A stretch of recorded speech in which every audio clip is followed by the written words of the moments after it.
જય સ્વામિનારાયણ. સમાજમાં ત્રણ પ્રકારના લોકો છે. એક પ્રકાર એવો છે કે એને કેવળ સંસારનું જ સુખ જોઈએ છે. ગમે તે પ્રકારે સંસારમાં સુખી રહેવાય, સ્ત્રી, ધન, પુત્ર, પરિવાર, પૈસો, પદ, પ્રતિષ્ઠા, બસ સંસારનું સુખ એ જ એને મન બધું. બીજો પ્રકાર એવો છે લોકોનો કે સંસારનું સુખ જોઈએ છે અને ભગવાનનું સુખ પણ જોઈએ છે, મર્યા પછી મોક્ષ પણ જોઈએ છે. એટલે સંસારનું સુખ જોઈએ છે અને મર્યા પછી મોક્ષ પણ જોઈએ છે. બંને પ્રકારના સુખ જોઈએ છે. ત્રીજો પ્રકાર લોકોનો એવો છે કે કેવળ ભગવાનનું જ સુખ જોઈએ છે. સંસારનું જે થવું હોય તે થાય, ભગવાનનું સુખ જોઈએ, જીવતા અને મરીને પણ એક જ લક્ષ્ય. એવા જે લોકો છે એને આપણે નરસિંહ મહેતા કહીએ છીએ, મીરાબાઈ કહીએ છીએ, તુકારામ કહીએ છીએ, એને આપણે દાદા ખાચર જેવા ભક્તો કહીએ છીએ, ગોવર્ધનભાઈ, પરોતભાઈ, આ બધા મુક્તો, એવા અનેક સંતો. આ સંસારનું એને પડી જ નથી. સંસારમાં સુખ છે એવો એને વિચાર જ આવતો નથી. સંસારમાં સુખ છે એવી એમને બુદ્ધિ જ જોતી નથી. બુદ્ધિમાં એવો વિચાર જ આવતો નથી. કેવળ ભગવાનનું જ સુખ એ જ એનું લક્ષ્ય, એ જ એની પ્રાપ્તિ, એ જ એની તૃપ્તિ. સાચામાં સાચા તો આ લોકો છે કે જેને કેવળ ભગવાનનું જ સુખ જોઈએ છે. પણ એવા કંઈ ઘણા હોતા નથી, જૂજ લોકો હોય છે.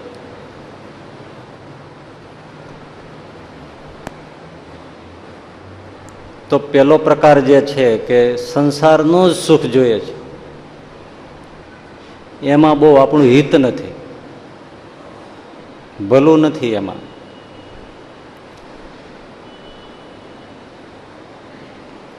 કારણ કે સંસારનું જ સુખ, એમાં સુખ થોડું, દુઃખ જાજુ. સંસારના સુખમાં સમજે તો તરત સમજાય એવું છે, પણ હવે સમજાય નહીં. કારણ કે સમજવા માટે પણ ઘણી બુદ્ધિ જોઈએ. સુખ થોડું, દુઃખ ઘણું.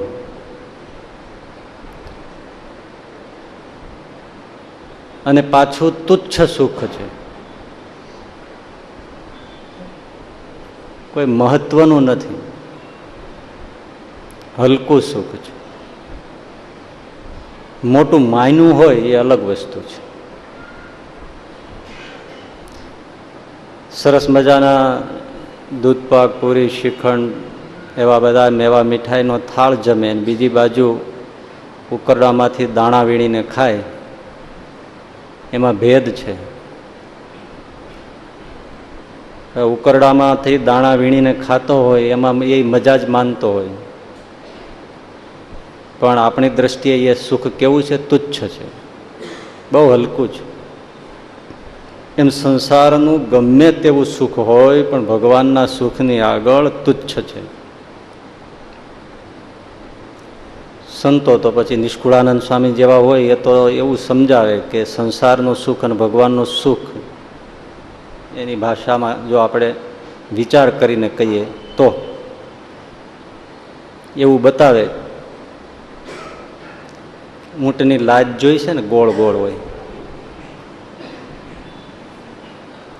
એને ચાસણીનું પડ ચડાવે અને કોઈ એને ખાય, ચાવે, ચૂસે, મીઠું તો લાગે, પણ છે તો ઊંટની લાજ છે એમાં પછી સુખ કેવું હોય, લાગે ગુલાબજાંબુ જેવા જ. એટલે એક ડીશમાં તમે એ ઊંટની લાજ ચાસણી ચડાવેલી મૂકો ને બીજી બાજુ અસલ ગુલાબજાંબુ મૂકો, બેઓમાં જેટલો ભેદ સમજવા પૂરતો એટલો ભગવાનના સુખમાં અને જગતના સુખમાં ભેદ છે. અસલ સુખ ગુલાબજાંબુ જેવું. તો એ ખાલી આપણે બાળ બુદ્ધિ આવું દ્રષ્ટાંત આપીએ, બાકી તો ભગવાનનું સુખ ક્યાં જાય. એટલે પશુઓ પણ આ લોકનું સુખી છે, ખાવું પીવું હરવું ફરવું ને વંશ વૃદ્ધિ. હવે એ જે મનુષ્યો ઈચ્છે એને પશુથી વધારે કંઈ બુદ્ધિ નથી એવું શાસ્ત્રો કહે છે, મોટા સંતો અનુભવી સંતો કહે છે.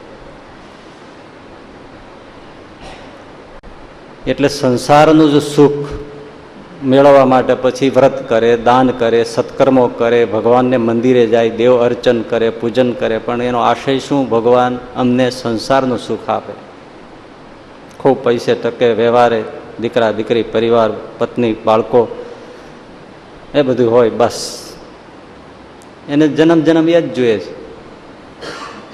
પણ એમાં ભયંકર દુઃખ પણ આવે છે અને ક્યારેક કેવું અધપતન થઈ જાય એ પણ ખબર નથી.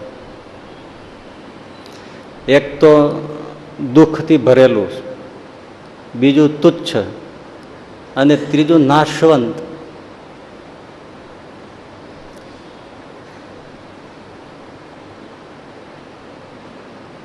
સંસારના સુખમાં શું છે? આપણે જે ઈચ્છીએ એ મળે નહીં. Whatever you want you don't get. જે ઈચ્છીએ કે બધું મળે છે, અને whatever we get we don't enjoy. આપણને જે મળે છે એને આપણે ભોગવી શકતા નથી, અથવા ભોગવતા નથી, કે માણતા નથી, કે માણી શકતા નથી. ઈચ્છીએ એ મળે નહીં, મળે એને માણતા નથી. Whatever we enjoy is not permanent. અને જે કાંઈ માણી શકીએ છીએ તો એ કાયમી નથી, આજે છે ને કાલે નીકળી જાય. આવું સંસારનું સુખ છે. આ પેરાડોક્સ છે, વિરોધાભાસ આ દુનિયાનો છે.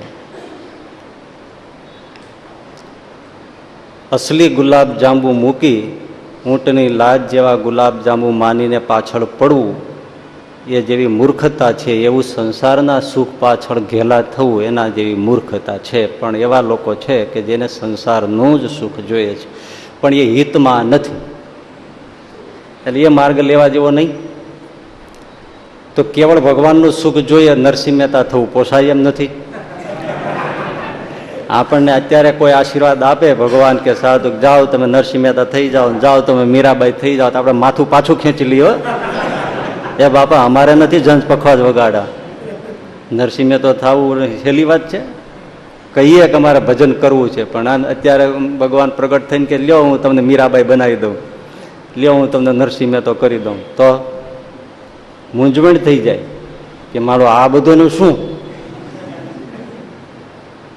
થવું ગમે નહીં. સાચું કે ખોટું? મોહ છે હજી. એટલે એક જ માર્ગ, એક જ વર્ગ બચ્યો ને, કયો? ભગવાનનું સુખ જોઈએ છે ને સંસારનું સુખ જોઈએ છે. જીવીએ છીએ તો મોજથી જીવીએ, વચ્ચે વચ્ચે પણ ભગવાનનું સુખ થોડું માણીએ, અને મરીએ ત્યારે પાછા ભગવાનના ધામમાં જાય. આવા હિસાબી વાણિયા છીએ. અને વાતે સાચી, આવું હોય તો વાંધો શું? બે હાથમાં લડ્ડુ. જીવીએ ત્યારે મોજથી જીવીએ, ખાએ પેલે લહેર કરીએ, અને અંતે ભગવાન તેડવા આવે અને ભગવાનના ધામમાં જાય, તો આના જેવું રૂડું શું કયો? એવા બે પ્રકારના સુખ આપણને મળવા જોઈએ એવી આપણી ઈચ્છા છે. તો ભગવાન સ્વામિનારાયણ બે સુખ આપવા તૈયાર છે, આપણી તૈયારી હોય તો. સહજાનંદ સ્વામીની એ વિશિષ્ટતા છે કે આ લોકમાં જીવો, મોજથી જીવો, અને પળે પળે હું તમારી રક્ષા કરીશ, અને અંતે તો હું તમને બિરુદ છે મારા જનને અંતકાળે જરૂર મારે આવું. આ લોક અને પરલોક બેયનું સુખ જોઈતું હોય તો સહજાનંદ સ્વામીનો આશરો કરો, ગેરંટેડ છે. એમણે કીધું છે 70મા વચનામૃતમાં કીધું, સંતોએ શાસ્ત્રોમાં લખી નાખ્યું. ગયા પ્રવચનમાં આપણે પણ એમના સ્વમુખની વાણી કહી કે રામાનંદ સ્વામી પાસે ગાદીએ બેસતા માગી લીધું. એ શું છે? મોક્ષની વાત એકેય માગી છે એમાં સાચું કહેજો. ગાદીએ બેસતા નહીં તો શું રામાનંદ સ્વામી ગુરુ પાસે માગવું જોઈએ કે સત્સંગી માત્રને ભગવાનના ધામની પ્રાપ્તિ થાય, ભગવાનની મૂર્તિનું, અમારી મૂર્તિનું સુખ મળે, એને સંસારમાં ક્યાંય વાસના ના રહે એવું વરદાન માગ્યું. અમારે આપણા જે સત્સંગે છે, આપણે આશ્રય છે, એના ભાગ્યમાં, પ્રારબ્ધમાં ભીખ માગીને ખાવાનું લખ્યું હોય, રામપાત્ર લખ્યું હોય તો એ મને આવે, પણ સત્સંગી અન્ન વસ્ત્રે કરીને દુઃખી ન થાય. એનો અર્થ શું છે? આ લોકનું સુખ એમને આપવાની ઈચ્છા છે કે તમે મોજથી જીવો, પણ અમને ભૂલોમાં, બસ આટલું જ કરવાનું, એ તમને આપશું જ.